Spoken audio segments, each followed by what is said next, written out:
안녕하십니까, 인문학연구소 인연입니다. 이번 시간에는 우리 역사 속의 간신들에 대해 살펴보는 그 첫 번째 시간이 되겠습니다. 첫 번째 인물은 묘청이 되겠는데요.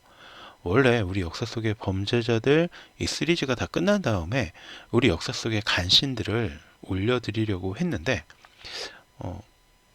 제가 예전에도 한번 말씀드렸지만 제가 이 녹화하는 컨텐츠는 네이버 프리미엄 컨텐츠에서 한 달에서 두 달 정도 텀을 두고 지금 올려드리는 촬영하는 내용이라고 알고 계시면 되겠고요. 그때 당시에 벌거벗은 한국사에서 묘청에 관한 내용이 방송이 된다라고 해서 구독자 또 제 컨텐츠를 좋아해 주시는 분들이 먼저 좀 이 내용을 알고 혹시라도 그 방송을 보시면 더 재미있게 접할 수 있지 않을까라고 생각해서 조금 땡겨가지고 제가 글을 썼었고 그 내용을 가지고 오늘 녹화를 하고 있습니다.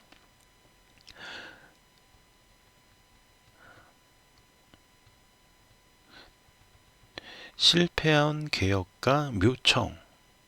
자, 오늘 묘청에 대해서 살펴보도록 하겠는데요. 개인적으로 묘청은 사실 간신이라기보다는 개혁에 실패한 개혁가였다고 보는 편이 타당하다고 생각을 합니다. 그러나 어찌 되었든 역사는 승자의 입장에서 쓰는 것이고 그런 면에서 패자였던 이 묘청은 고려를 뒤흔든 반란군의 수괴이며 역사적으로도 국가 권력에 맞서서 반란을 주도했던 단 한 명뿐인 유일한 불교 승려라고 기록이 되어 있습니다. 사진 속의 이 동상, 이게 바로 한민족 역사문화공원 안에 있는 묘청의 동상이 되겠습니다. 사실 묘청의 얼굴이 정말로 어떻게 생겼는지는 저희가 확인할 수 없겠죠. 그래서 상상으로 만들어낸 동상이다 라고 보시는 게 좋을 것 같고요. 묘청이 등장한 인종 때는 나라가 안팎으로 어수선한 상태였습니다. 안으로는 이자겸과 척준경의 반란, 이 내용은 우리가 기억했어야 할 이름들 척준경 편에서 다루어졌던 내용이고, 어쨌든 이자겸과 척준경의 반란으로 인해서 왕권이 굉장히 위태로웠고요. 밖으로는 요나라가 멸망하고 송나라마저 무너지고 있는 와중에 이 금나라가 새로운 패권국으로 떠오르고 있는 상태였습니다. 이때 서경 출신으로 그 재능을 인정받고 있던 정지상이라는 사람이 인종에게 묘청을 소개하게 됩니다. 물론 그렇다고 해서 인종이 바로 묘청을 신뢰하였던 것은 아니겠죠. 그러나 묘청을 필두로 한 서경 귀족들 출신들이 지덕 세왕설 개경의 지덕이 쇠하였다. 그러니까 개경의 터가 이제 옛날엔 좋았는데 이제는 그 힘이 다했다. 뭐 이런 것을 바탕으로 한 서경천도설을 내세우는데, 이 서경천도설은 이미 고려 태조 때부터 이어져 내려온 풍스론의 일종이었어요. 그렇기 때문에 인종도 여기에 끌리게 되었던 거죠. 하지만 보수적이고 무기력한 구세력의 근거지에서 벗어나서 새로운 국가 질서를 만들고 싶어하던 인종과 신세력들에게 이 묘청의 서경천도는 아주 매력적인 사상이었습니다. 결국 인종은 1127년 정지상과 묘청의 일파의 의견에 따라서 서경에 가서 유신정교를 선포합니다. 이것은 국가의 안녕과 발전을 도모하자라는 내용이었지만 사실 서경 청도 운동을 시작한다라는 것을 알리는 것과 마찬가지였죠. 태조 왕건이 훈요 10조에서 서경을 중시해라라는 유훈을 내렸을 정도로 고려에 있어서 서경은 매우 중요한 도시였습니다. 그러나 개경의 귀족들에게 서경은 변방의 시골에 불과했어요. 왜? 수도가 개경이니까. 그리고 이런 개경 귀족들의 무시에 반감을 품고 있던 서경 출신 귀족과 관리들은 이 인종의 행보에 열렬히 호응하게 되었겠죠. 이에 힘을 얻게 된 묘청과 그 일파는 서경에 신궁을 건설할 것을 주장하기 시작했고요. 승려이면서도 도선의 후계자라 칭하던 음양술의 대가인 묘청이 인종을 계속 꼬셔가지고 인종의 어떤 설득을 받아낸 거예요. 그래서 결국 1228년 인종은 서경 임원역의 땅에 새로 지을 궁궐의 터를 잡도록 합니다. 그리고 그곳에 대화궁이라는 궁궐의 신축 공사가 시작되었고요. 바로 3개월 만에 완공까지 하게 돼요. 더욱 기가 산 묘청은 드디어 칭채 건원과 금국의 정벌을 주장하게 됩니다. 이거는 좀 너무 나간 것 같아요. 그때 막 앞에서 말했잖아요. 대륙의 어떤 패권국으로 떠오르게 있는 게 금나라였죠. 근데 우리가 이제 황제국이 되고 금나라를 정벌하자라는 주장을 하니까 이거는 굉장히 좀 너무 나간 게 아닌가 싶어요. 어쨌든 이른바 자주를 향한 개혁의 주장이었지만 당시 고려의 국력은 금나라에 비해서 약했고 그래서 실현 불가능한 주장이었습니다. 그리고 이런 그의 실책으로 인해서 이미 불안과 불만이 가득했던 기득권 세력의 힘을 모으는 역할을 했죠. 기득권 누구겠어요? 바로 개경의 귀족들. 이 사람들이 힘을 모으게 된 거예요. 김부식을 위주로 한 개경의 귀족들은 점차 자신들의 불만을 강하게 드러내기 시작했고 그러자 묘청 일파는 불안해지기 시작합니다. 현실적인 힘은 왕이나 묘청 일파가 아닌 개경의 귀족들에게 있었기 때문이죠. 자, KBS 역사저널 그날 2016년 6월 19일 캡처를 보면은요. 묘청대 김부식을 이렇게 정리하고 있어요. 묘청은 자주, 김부식은 사대. 그러니까 김부식은 이 중국 쪽에 사대하는 입장이었고 묘청은 거기랑 맞서 싸우자라는 입장이었다는 거죠. 그래서 묘청은 금나라를 정벌하고 싶어 했고 김부식은 금나라에 조공을 바치며 잘 지내보자라는 입장이었다라는 거예요. 그러니까 개경 귀족들의 대부는 김부식이었고 서경 귀족들을 대표하는 인물이 묘청이었다라고 볼 수가 있습니다. 그러나 하늘은 묘청을 돕지 않았습니다. 인종은 1134년 1월 묘청을 삼중대통 지루 각원사에 임명하고 2월에는 신궁에 행차까지 했어요. 그러니까 인종의 마음은 이미 어느 정도 이 서경에 가 있었다라는 거죠. 그런데 마침 신궁에 도착했는데 갑자기 불어온 폭풍 때문에 인종은 보름 만에 개경으로 다시 돌아오게 됩니다. 이후에도 음력 3월에 눈이 내리고 별똥별이 떨어지는가 하면 음력 4월에는 서리와 함께 우박이 내려서 농작물에 큰 피해를 주기도 했습니다. 그러더니 그해 여름에는 심한 가뭄이 들어서 인종이 직접 기우제를 지내야 하는 상황까지 오게 된 거죠. 그러자 김부식 일파는 인종의 서경행을 저지하고 나섰고 인종 역시 서경행을 포기하고 맙니다.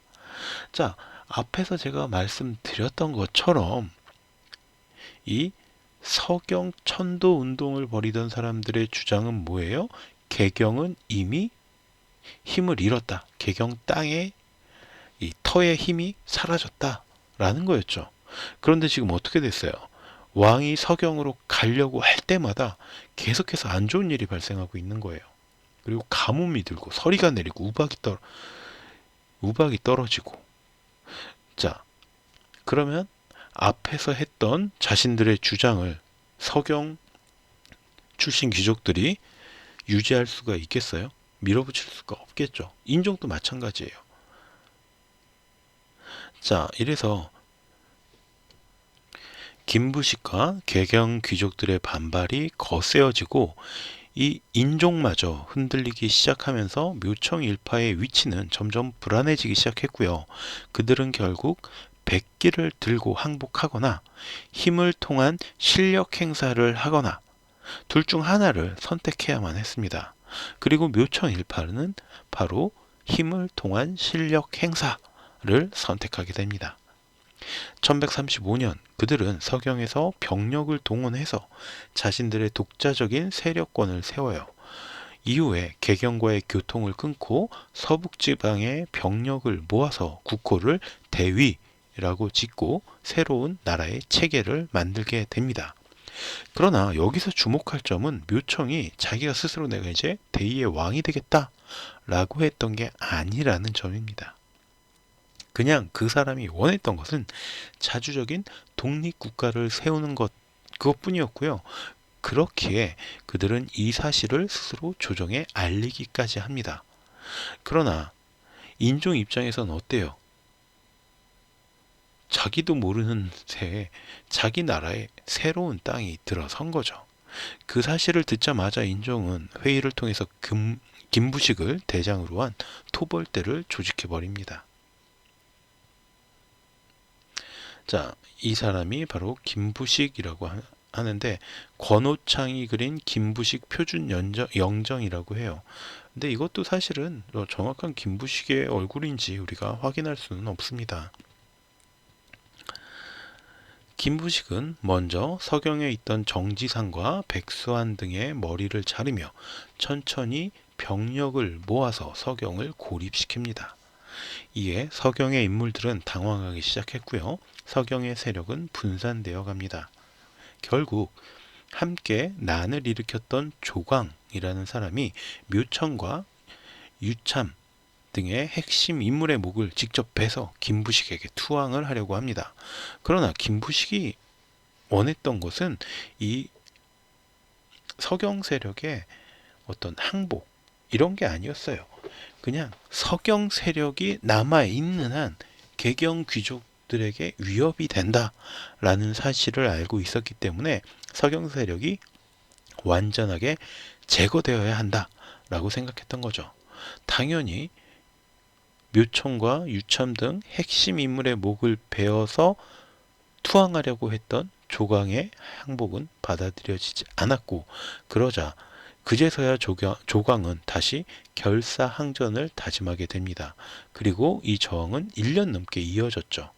그러니까 이 조광이란 인물이 제가 뭐 누구 편을 드는 게 아니라 만약에 조광이라는 사람이 이런 식으로 쉽게 무너지지만 않았다면 묘청과 유참 같은 어떤 핵심 인물들이 자리를 지키고 있었다면 혼자서도 1년 넘게 저항할 수 있었으니까 어쩌면 결과가 좀 바뀌었을지도 몰라요. 그런데 뭐 어쨌든 이미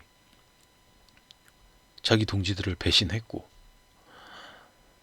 1년 넘게 저항을 해봤지만 정부군에게 무너지게 되는 거죠. 점차 서경 안에 식량이 떨어지고 병사들은 지쳐갔고 결국 조광을 비롯한 나머지 지휘자들은 스스로 목숨을 끊음으로써 반란의 막이 내리게 됩니다. 결국 묘청이 자주 독립국가를 세우기 위해서 시작했던 반란은 조광의 생존투쟁으로 끝을 맺게 되었고요. 새로운 수도가 될 수도 있었던 서경은 역적들의 땅으로 전락하고 맙니다. 그러나 그에 따라서 묘청의 서경천도 운동과 자주 독립의 꿈도 함께 사라지게 되었죠. 결국 김부식을 필두로 한 개경의 귀족들은 자신들의 세력을 한층 더 강화하면서 불교를 억압했고요. 왜? 묘청이 불교의 승려였잖아요. 고려의 중국화에 박차를 가하게 됩니다. 그러니까 고려를 더 중국의 사대하는 입장으로 만들어 버리는 거죠.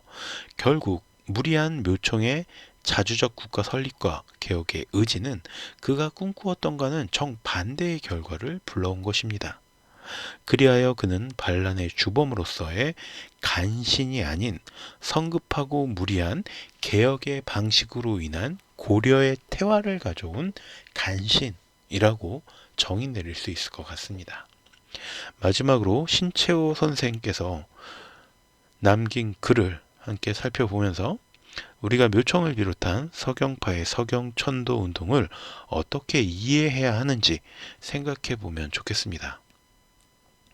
서경 전투에서 양편 병력이 서로 수만 명에 지나지 않고 전투의 기간이 2년도 안 되었지만 그 결과가 조선 사회에 끼친 영향은 고구려의 후예요.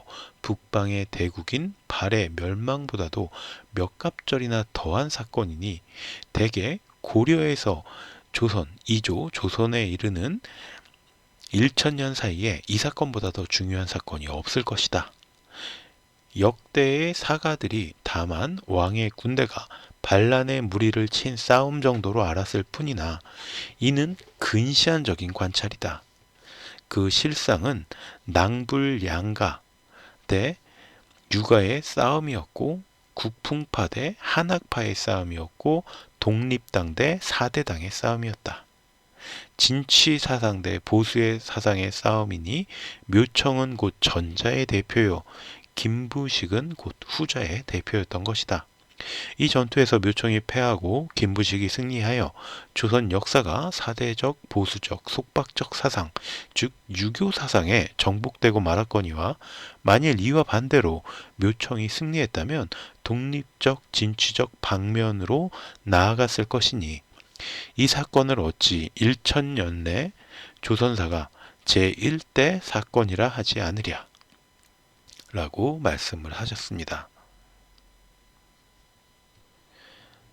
그러니까 저도 앞에서 잠깐 언급을 했지만 이 조광이라는 인물이 배신하지 않고 어떤 이 서경 귀족들끼리 정말 똘똘 뭉쳐서 힘을 모아서 대적을 했다면 결과가 바뀔 수 있지도 않았을까라는 생각을 해보면서 오늘의 컨텐츠를 마치도록 하겠습니다. 새롭게 시작한 우리 역사 속의 간신들, 이번 컨텐츠도 여러분들에게 어떤 지식과 흥미에 도움이 되었다고 생각하시면 구독과 좋아요 부탁드리겠습니다. 저는 다음 시간에 또 다른 컨텐츠로 만나 뵙도록 할게요. 감사합니다.